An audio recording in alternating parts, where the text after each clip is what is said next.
Welcome back to Intro to Philosophy 1010. This video is about the reading we have by David Hume, the empiricist philosopher who followed after John Locke. The reading is a treatise of human nature. David Hume, as I've referred to him in some of the previous videos, he is the culmination of empiricism, which is the belief that knowledge comes from our sense impressions, one of our 5 physical sense impressions: sights, sounds, touches, tastes, smells. I don't know if I got all 5, but the 5 sense impressions, that's what are real. And then we imagine connections between these fundamentally unconnected sense impressions. If there is a self, like John Locke said, what is a self? It is your consciousness being aware of itself in the present, being aware of your own awareness, plus any memories that you have. Or he even includes the possibility that if you can perceive yourself doing something in the future, that's also you. So David Hume says, no, there is no self. There is no self. The idea of thinking about your own act of thinking does not qualify as a self for David Hume, because he's a more strict empiricist. If it isn't related to some sense impression, it isn't real. So in the second paragraph on page 99, I'll read the first sentence of our reading, page 99. This is where he talks about the assertion some philosophers make that there is a self. He says, there are some philosophers who imagine we are every moment intimately conscious of what we call ourself, that we feel its existence and its continuance in existence, and are certain beyond the evidence of a demonstration both of its perfect identity and simplicity. So he's saying some philosophers say there's a self. When he says identity and simplicity, it's the self that is the same from moment to moment, and it's not a compound of objects, like a coffee cup is made of different atoms. It's composed, if it's composed of different parts, it can decompose. So the idea of a simple soul, it doesn't have any parts. René Descartes said this. Plato said this about the eternal ideas. They're simple, they're not compounded. And since they can't be, they're not made of parts that can be assembled, neither can they be disassembled. So that's what some philosophers say. Hume is now going to reject that idea of a simple, unchanging, continuing soul, which some philosophers equate with the self. Plato, for example, and René Descartes. And to some degree, Locke thinks maybe there's a soul, most likely there is, but that can't be proven.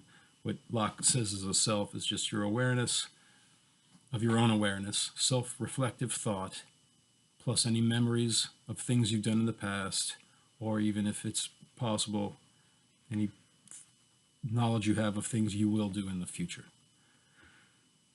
So the second paragraph on page 99, Hume says, unluckily, all these positive assertions are contrary to that very experience which is pleaded for them, nor have we any idea of self after the manner it is here explained. For from what impression, from what sense impression could this idea of a self be derived? This question it is impossible to answer without a manifest contradiction and absurdity, and yet it is a question which must necessarily be answered if we would have the idea of self pass for clear and intelligible. It must be some one impression that gives rise to every real idea. But self or person is not any one impression, but that to which our several sense impressions and ideas are supposed to have a reference. If any impression gives rise to the idea of a self, that impression must continue invariably the same through the whole course of our lives, since self is supposed to exist after that manner. But there is no impression constant and invariable. Pain and pleasure, grief and joy, passions and sensations succeed each other and never all exist at the same time. It cannot therefore be from any of these impressions or any other that the idea of self is derived, and consequently there is no such idea. So that's a pretty well-written argument from an empiricist perspective. If reality is rooted to sense impressions, and if the self is real, show me the sense impression that gives rise to that idea of a self. And what is the idea of a self? It's some continuously existing, invariably the same, simple as in uncompounded entity. And Hume says, but there is no sense impression of such a thing. There is no sense impression of a soul, is basically what he's saying. And therefore, there is no soul, from an empiricist perspective. So, then why is it that people believe in this idea of a self? He will go on to say it in the page 100, the second to last paragraph.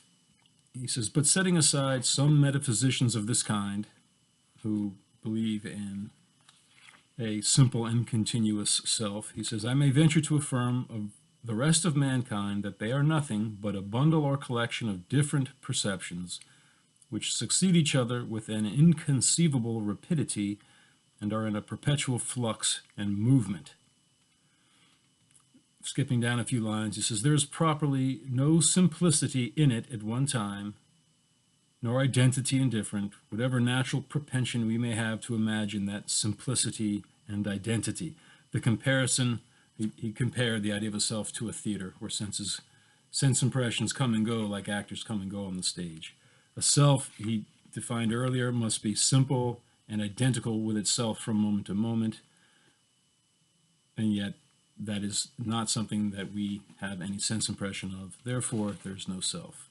But what gives rise to the illusion of a self is the inconceivable rapidity of the succession of sense impressions. It makes them seem like one continuous and unchanging reality, when in fact it's just a very fast sequence of discrete, unconnected sights and smells and thoughts and emotions and all of this jumble of unconnected phenomena.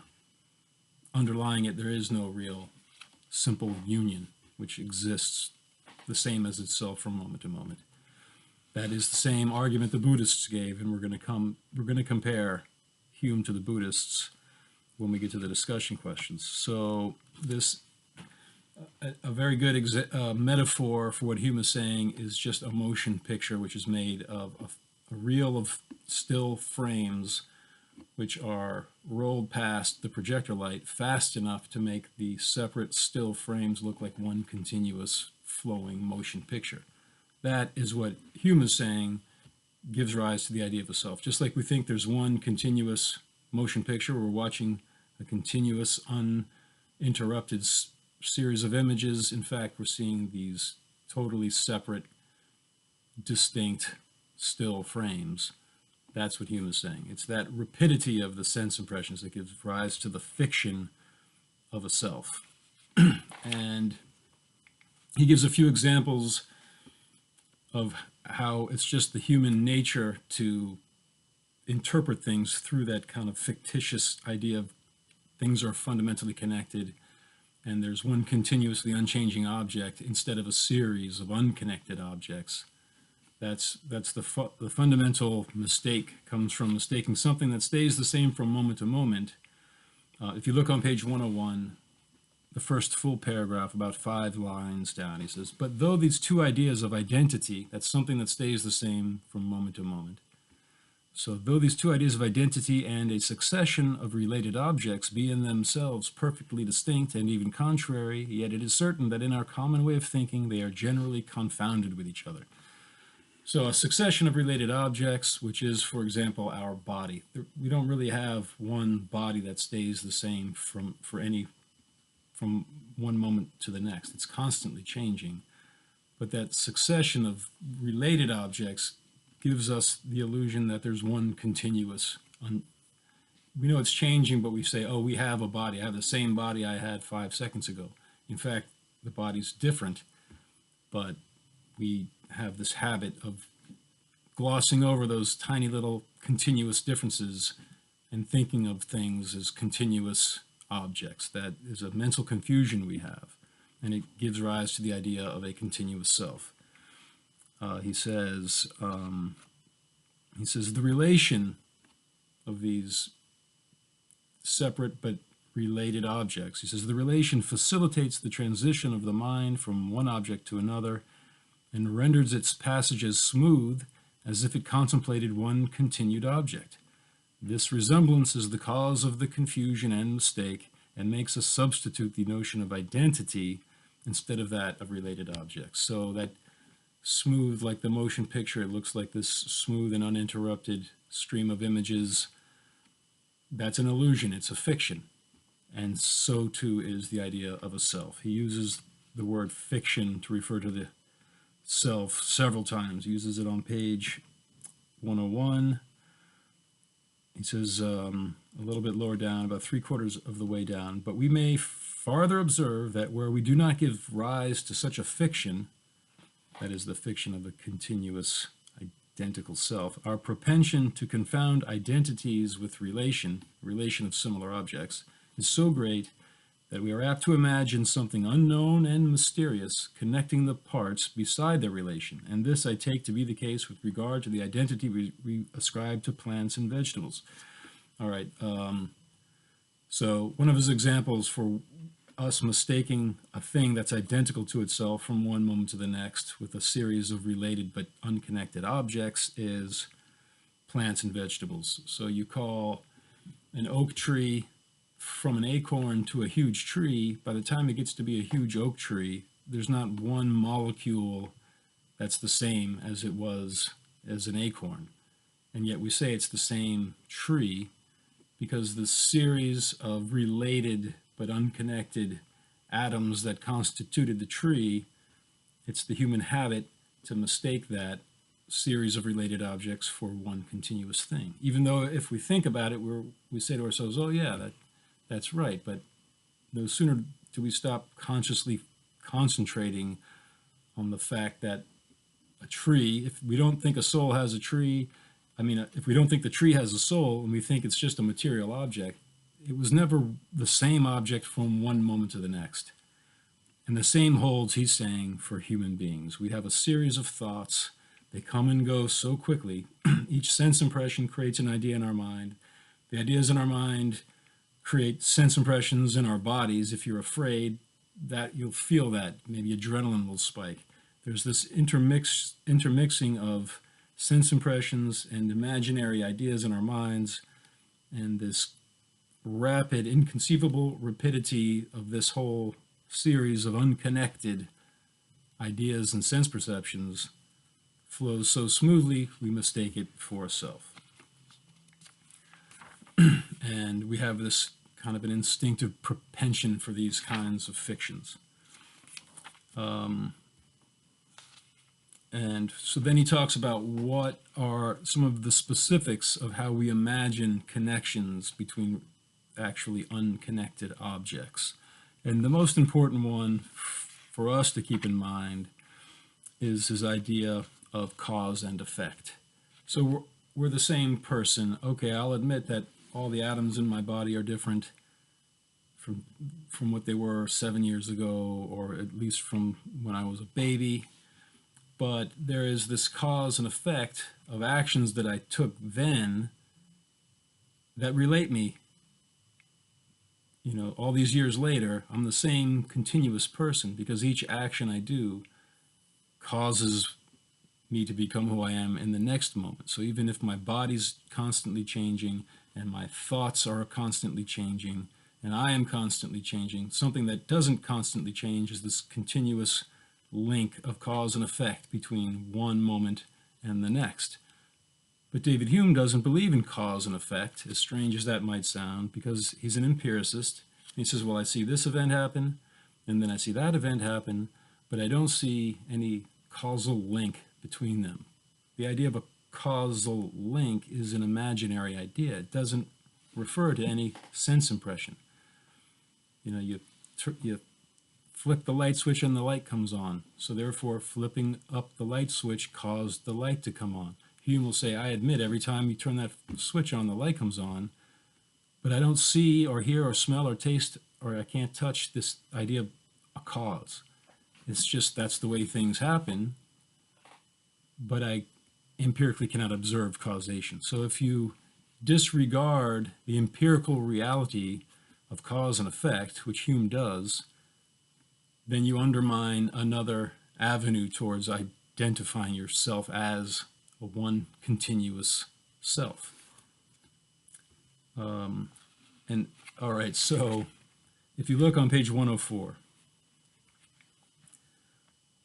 about, again, 3/4 of the way down the page, he says, that is, in other words, whether in pronouncing concerning the identity of a person we observe some real bond among his perceptions, or only feel one among the ideas we form of them. This question we might easily decide if we would recollect what has been already proved at large, that the understanding never observes any real connection among objects, and that even the union of cause and effect, when strictly examined, resolves itself into a customary association of ideas. So we're accustomed to turn on a light switch, the light goes on. Through seeing that happen repeatedly, we assume there is such a thing as a causal link. He's saying it's not empirically observable, therefore it's not real. And if you're saying you're a self because each event in your life is causing the next one to succeed itself, then if that's your definition of a self and that's your uniting mechanism that bonds your whole life together, well then it's an imaginary, fictitious bond. We're going to see Hume's argument against cause and effect again later in the book. And we're also going to see Immanuel Kant respond to Hume's attack on the idea of cause and effect. So let me now go to these discussion questions and we can continue to elaborate on Hume's philosophy. On page 109, discussion question 1. Compare Hume's view to Locke's. Which view do you think is better argued? Explain. So Locke was already moving away from René Descartes' belief in an immaterial substance, a soul, that has no extension in space and is separate from the body and contains reason, which enables it to adapt to any changing situation anywhere in the universe. Locke says, it's on the top of page 94, he says, most likely the self is annexed to an immaterial substance. He says that's the most probable opinion. But it can't be proven definitively, and if you do associate the self with a soul, then you have a lot of puzzles that come up that can't be easily resolved. For example, can a consciousness that's connected to a soul be transferred to another soul? Like information can be transferred from one computer to another, and can the same soul have different people occupying it in the day and the night? So he comes up with all these problems that are associated with identifying the self with the soul, and he says we can avoid those problems if we identify the soul or the self not necessarily as connected to a soul or a body, just call it what it is, consciousness. And not only is it consciousness, it's self-reflective consciousness. That's Locke's idea of a soul, of a self. Consciousness of your own consciousness, self-awareness, awareness of awareness is awareness of a self, plus any memories. That is what a self. But Locke realizes that there's a problem. He brings it up. He says the difficulty, if you look on page 86, paragraph number 12, about 5 lines down, he says, but that which seems to make the difficulty is this, that this consciousness being interrupted always by forgetfulness, there being no moment of our lives wherein we have the whole train of all our past actions before our eyes in one view, but even the best memories losing the sight of one part whilst they are viewing another. All right, he's saying, because of this interrupted nature of our memory, He says, I say in all these cases, our consciousness being interrupted and we losing the sight of our past selves, doubts are raised whether we are the same thinking thing, i.e. the same substance, or no. Are we the same soul? Since we have these memories that come and go, it makes us doubt that there is one underlying substance that stays the same throughout our whole lives. He says, which, however reasonable or unreasonable that doubt is, he says, it concerns not personal identity at all. The question being what makes the same person and not whether it be the same identical substance, which always thinks in the same person, which in this case matters not at all. So Locke is saying whether or not there is a soul, there is a person. What we refer to when we use the word person is just this self-reflective thought plus our memories. Now Hume is going to say, take it one step further, and he's going to say, what brought up the difficulty, Locke mentions, that which seems to make the difficulty is this.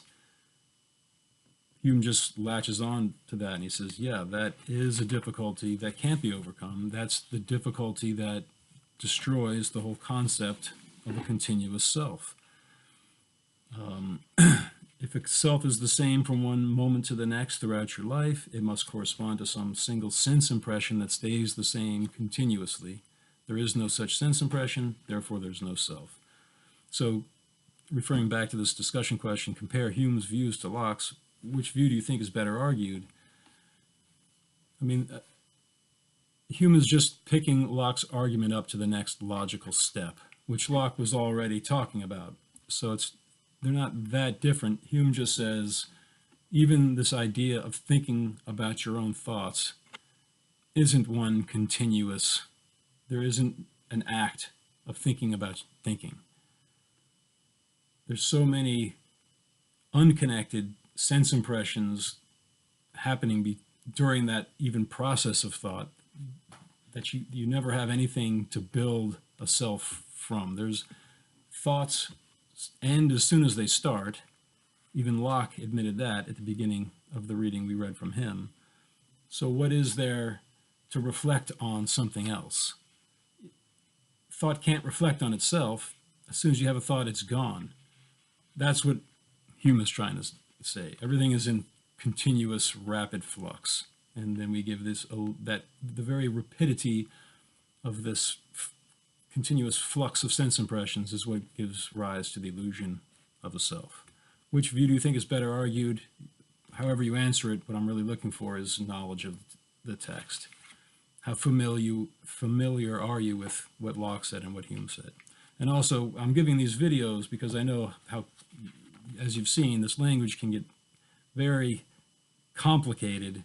So if you're coming to this philosophy world for your first time in a summer class, 6 weeks condensed a whole semester into 6 weeks, I know it can be overwhelming, but at the same time, it will help you understand my videos, which can seem, I'm sure, confusing if you read first and then watch the video, or if you want, watch the video and then read, but either way, they augment each other. You'll understand these videos better if you've done the reading, and I think you'll understand the readings better if you watch these videos. So discussion question 2, page 109. Hume's view is very different from the rationalist accounts in Plato and Descartes. What are the main differences? So we saw Hume rejects the very idea of causation. Later in the book, he's going to focus on that rejection of the idea of cause and effect a lot more elaborately. But here on page 104, he says, even the union of cause and effect, this is about 3/4 of the way down the page, even the union of cause and effect, when strictly examined, resolves itself into a customary association of ideas.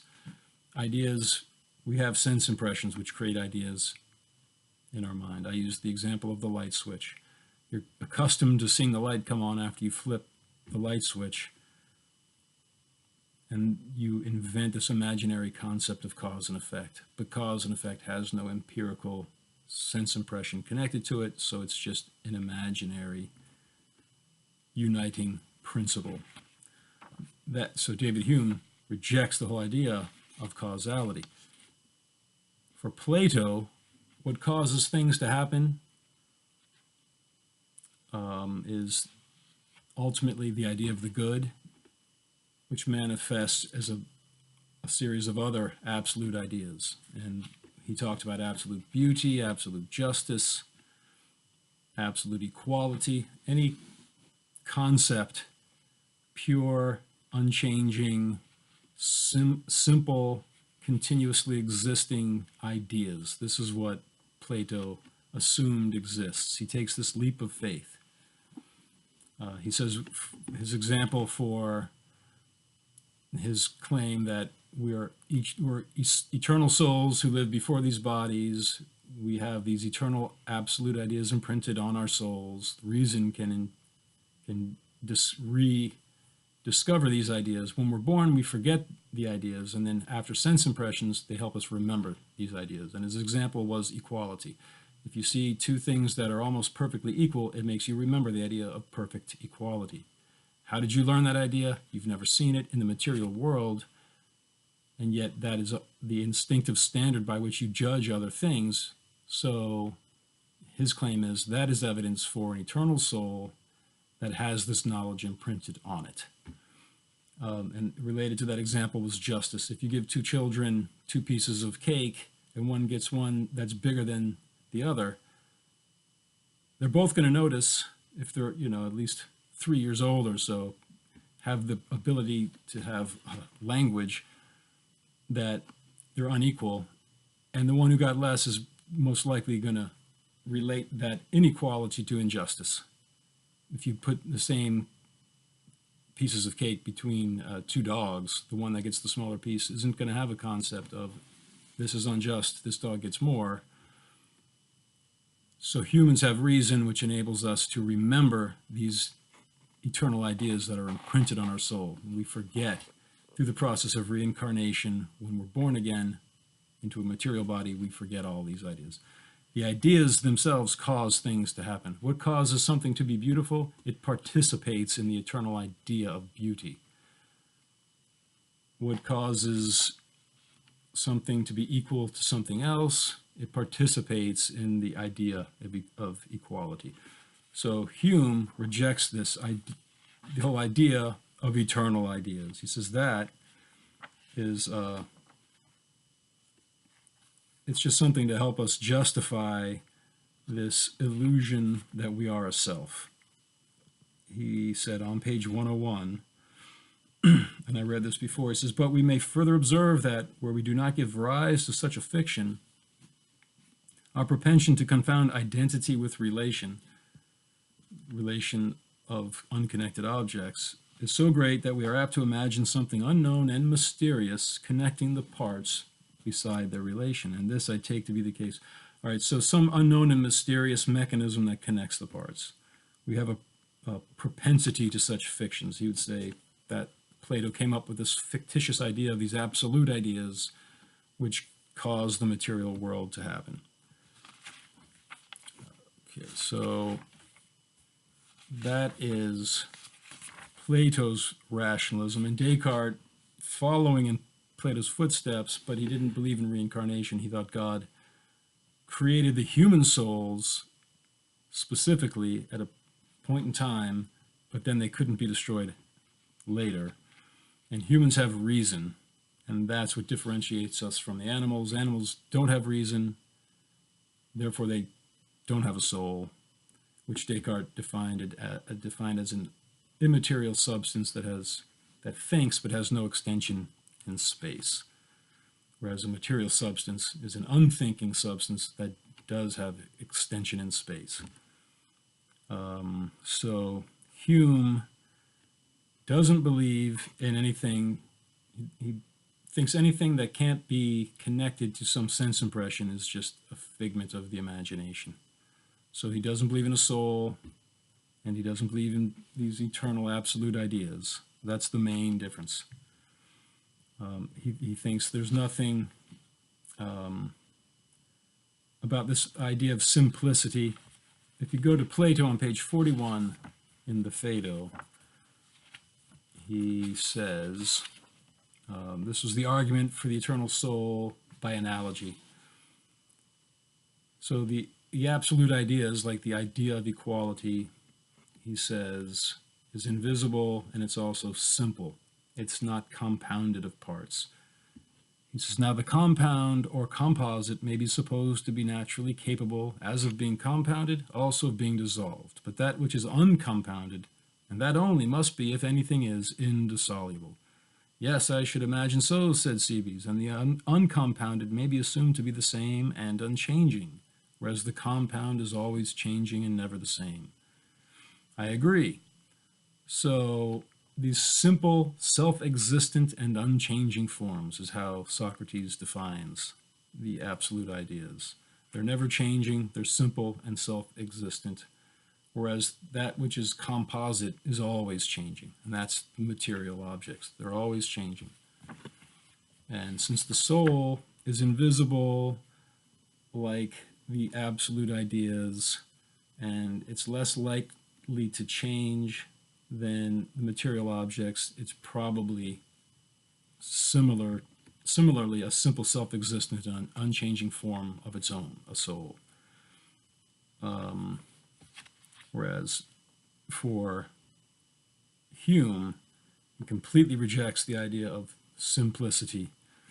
On page 99, on 100, and page 106. So he's rejecting Plato's theory of these uncompounded absolute forms of knowledge. So discussion, question 3 on page 109. Many consider Hume's ideas on identity in the treatise to be reminiscent of the account in the Buddhist scriptures. There's no evidence, though, that Hume had knowledge of Buddhism. What are the similarities between Hume's view and the one in the non-existence of individuality earlier in 4 fundamental questions? So what are the similarities? That Buddhist text we read, the non-existence of individuality between the monk Nagasena, the Buddhist monk Nagasena, and the Greek king Milinda in Bactria, which is present-day Afghanistan. It was the Greek king who was in control of a lot of that area. The king asked, who are you?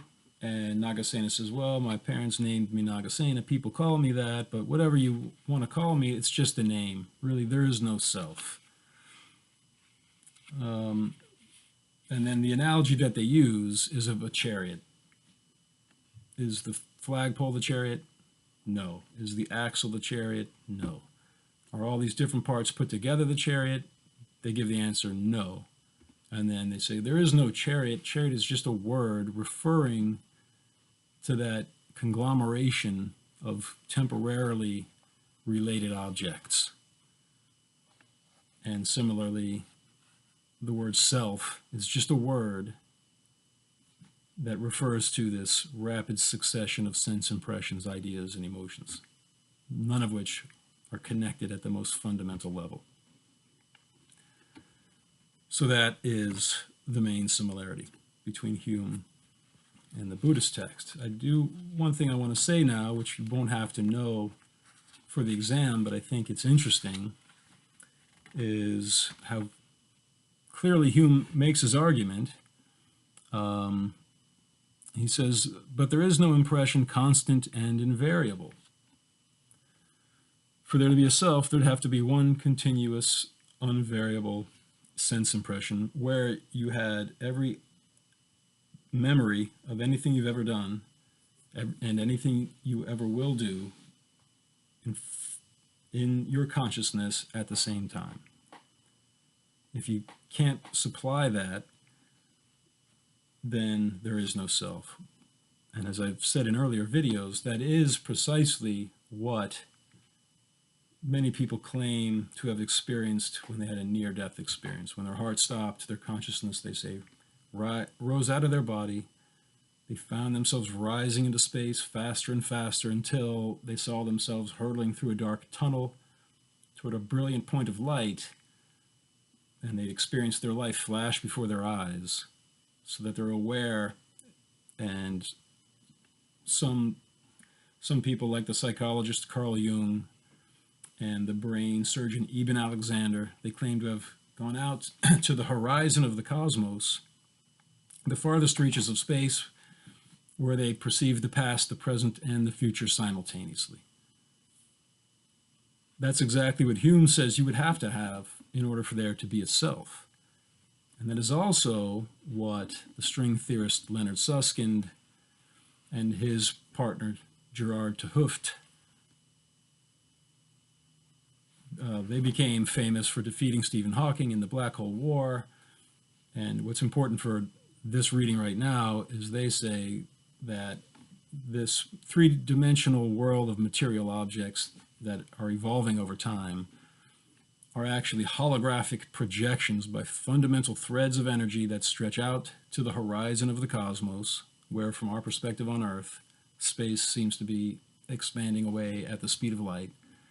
At each point of that encompassing enormous sphere, the past, present, and future of the entire universe is condensed, and it radiates inward with the echo of the Big Bang, the cosmic microwave background radiation. So the identity and simplicity of the self that Hume demands is supplied if you equate the self with the gravitational singularity, which is uncompounded. It's a point of infinite density that contains all space and time and exists at each point of its own encompassing sphere.